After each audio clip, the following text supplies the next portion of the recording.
Vanakkam. Hello friends. We have been seeing how epigraphical evidence in recent times has helped establish the beginning of the period of early history in Tamil country as around 6th century BCE, and new findings, archaeological discoveries and scientific datings are helping to rewrite our history, and the important role played by the graffiti and Tamil inscriptions on the humble potsherds, as well as other mediums like coins. Coins in Tamil country at the earliest period were dated to between 2nd century BCE and 2nd century AD, and they have also helped corroborate the names of many a Sangam king.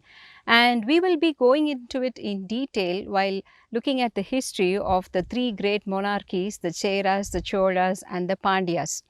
We will now explore the foundation and emergence of chieftancy during the times of early history in Tamizhagam. We have already seen, while exploring the transition from Iron Age to early history, how many factors were revealed both in the burial sites found in plenty in Tamizhagam as that of Adichanallur, the habitational sites as were found in Keeladi, and also from places like Kodumanal, which had both habitation and burial sites.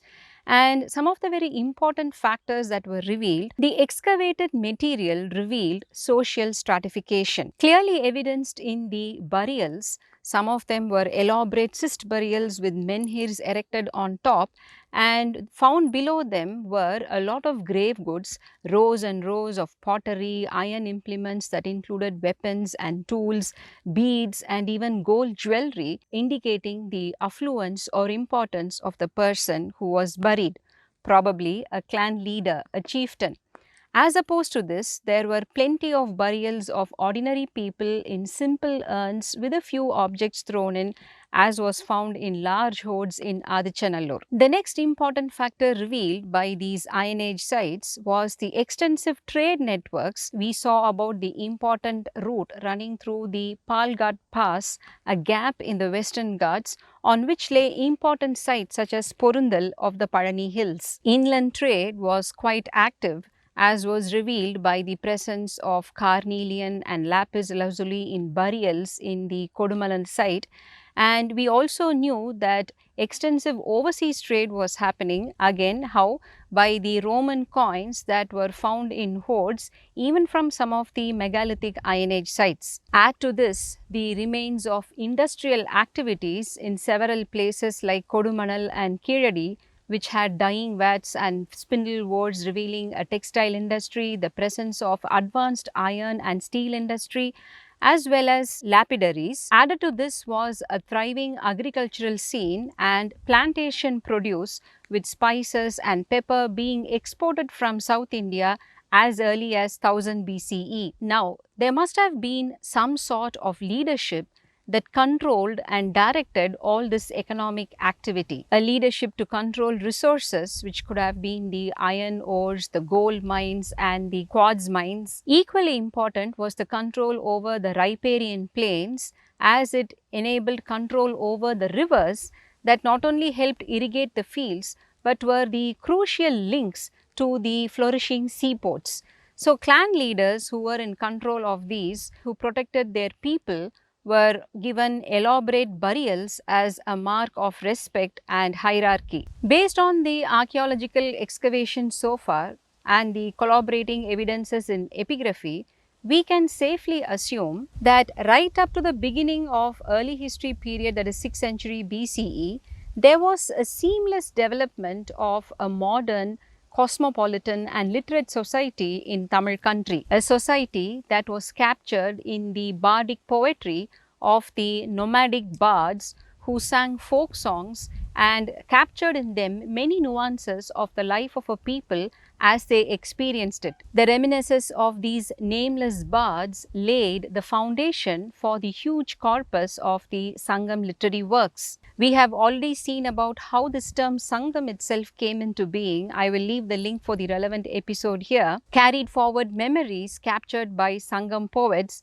Now, we don't know how much of the Sangam works we actually lost, But even the treasure trove that remains throws up so much information about this ancient way of life, the people and their rulers. Critical data regarding the way of life of our ancestors today that is being corroborated by archaeological finds which attests to their authenticity. We saw how some of these carried forward memories traced a path of migration from north to south from regions like Maharashtra and Gujarat, migratory paths associated with some of the early chieftains such as the famed Nannan. I will leave a relevant link for the same as well. We do not know many of these Sangam poets by name. Why? Could it be that they did not want to record their names as they were only recording carried forward memories of their own ancestors and not things that they had experienced firsthand? These bards who are mentioned in the Tolkappiyam as Panar and Viraliyar referring to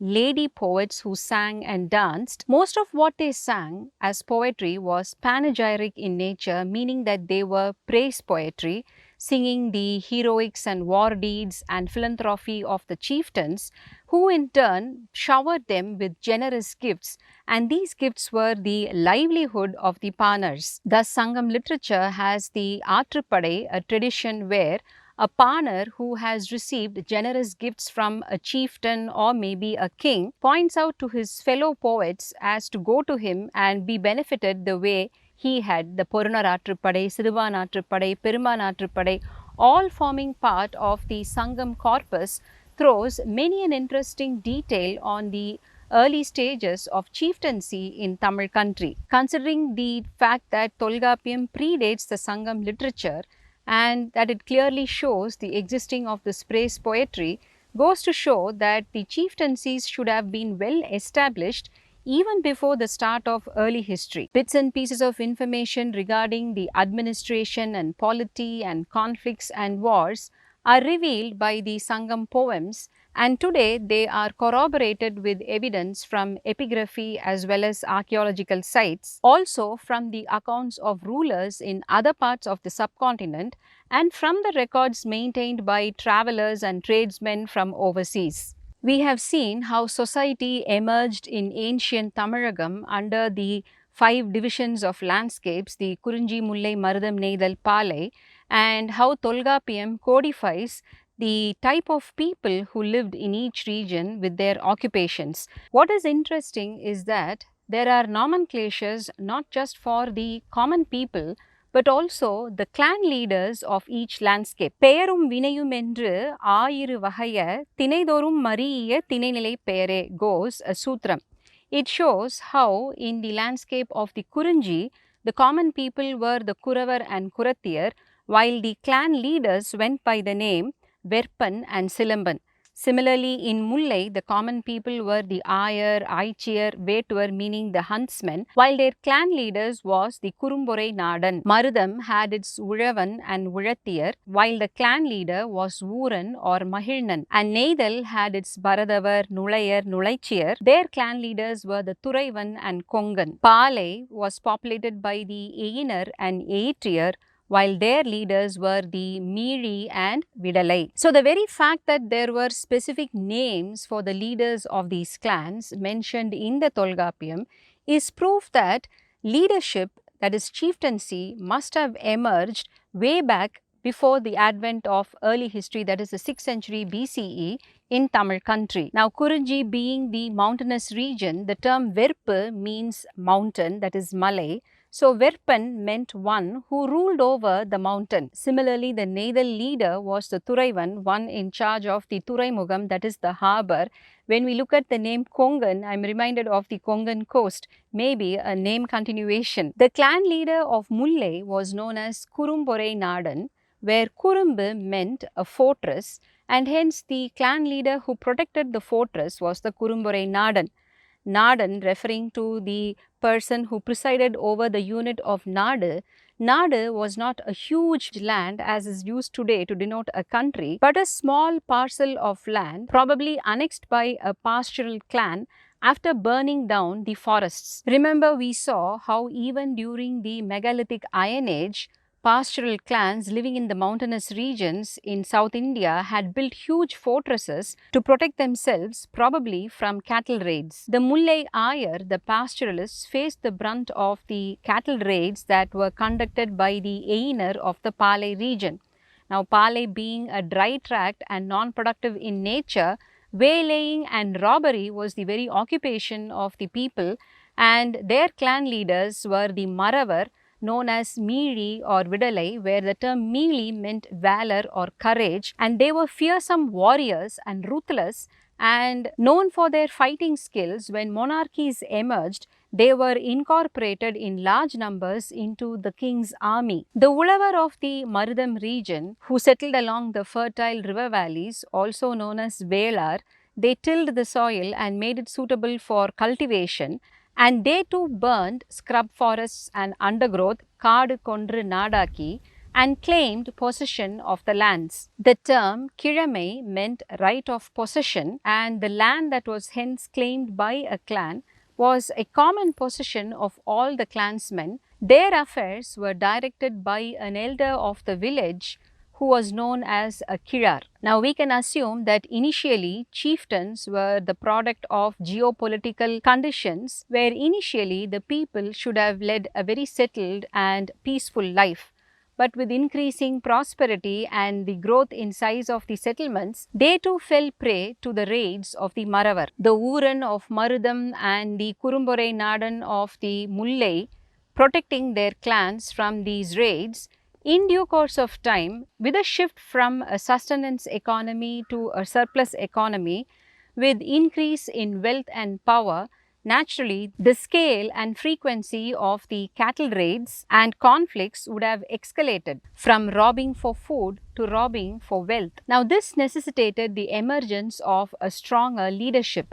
Neighboring agricultural communities came together, forming a confederacy or a union, and one of the Velirs, a Vel, became their leader. Vel being singular for Velir, such as Mahal for Mahalir, the Vel or Ko became an executive head, and there were a lot of Kilars under him. These Kilars each in turn represented a village. Dr. K.D. Trinavakarasu, in his excellent work Chieftains of the Sangam Age, published in the year 1994, points out how during times of peace, the executive powers of the Vel must have been quite limited, because affairs of the village itself was conducted by an assembly of elders. But gradually, land ownership, the mainstay of chieftaincy, caused a social divide. The Kirar or Vel represented power, a ruling aristocracy, and they eventually became the landlords, giving rise to a landless peasant class who labored for the landlord. With economic growth came internal power struggles, and some of the Vels became more powerful than the others, and they eventually became the king, that is the Vendan. We saw earlier how the term Ko, to denote a ruler, came from the pastoral Mullai, from the kol, the stick that a herdsman uses to regulate his herds, and from the same term came Sengol, scepter, which is in the hands of the ruler. Mannan, the term, emerged from one who rules over the land, Man Albavan, Mannan. He was one who had a permanent foothold on the land, and Kurunila Mannan obviously was a term used to represent one who had ownership over a smaller tract of land. Other terms such as Kurumbu or Sittarasar all used to denote the chieftains, while terms such as Arasar, Vendar, Kottavan, Iraivan were used to denote the kings. Vendan came from the term Vendon, meaning one who wears a crown. Mudi Vendon. Crown known as Mudi in Tamil, Nedumudi referred to a king who wore a conical shaped hat, while the chieftain wore a kurumudi. Kurumudi, Kudiperandor, Mudaliyorme, Mudiyudai Vendarku goes a suthiram in the Tolgapiyam Poruladhiharam. The term Irai denoted omnipresence, and the term Iraivan was initially used to denote a king, and later the term was used to denote God. In Tirukkural, Valluvar uses the term Iraivan to denote a king. In the chapter on Thudu, which is envoy, the Kural number 690 goes, இறுதி பயப்பினும் எஞ்சாது இறைவிற்கு உறுதி பயப்பதாம் தூது. A loyal envoy is one who would not be afraid of losing his life in delivering faithfully his sovereign's message to an enemy king. Arayar is a corrupted form of Araisu, points out Dr. Tirunavukarasu, and later on it came to be used to denote feudatory lords, for example, the Palavettarayar. He also shows how the term Ko-Magan, which is used to denote the son of a king, Ko-Kutal Magan, later became corrupted as Koman, and hence Adiyar Magan became Adiyaman. Tamizhagam was governed by a number of chieftancies before the emergence of the three monarchies of the Cheras, the Cholas and Pandyas, and these chieftains played a pivotal role in helping the three great monarchies establish themselves, and they continued to coexist with these monarchies well up to the end of the Sangam age, as we see that these poets and bards went on singing the praise of individual chieftains even during the existence of the three monarchies. And one has to glean for information regarding their territories and their rule from the Sangam poetry. In the Agananuru song 258, sung by Paranar, dated to the 2nd century BCE, the poem goes, Nannan Udiyan Arungadipali தொன்முதிர் வேளிர் ஓம்பினர் வைத்த பொன்னினும் அருமை நன்கறிந்தும் அன்னோள் துன்னலம் மாதோ எனினும் அஃது ஒல்லாய். This roughly translates to a love poem where the hero misses a clandestine rendezvous with the heroine, and the poem is something that he sings to his heart. And here a very beautiful simile is used which throws up important information regarding the chieftain Nannan Udiyan. He belonged to the clan of Thonmudir Velir, a very ancient and old clan. And where did he rule from? A village in the mountainous regions known as Pali. And here the important information revealed is that on the geographical identifications of these chieftains' territories, about which we will see in detail in the next episode. Vanakkam.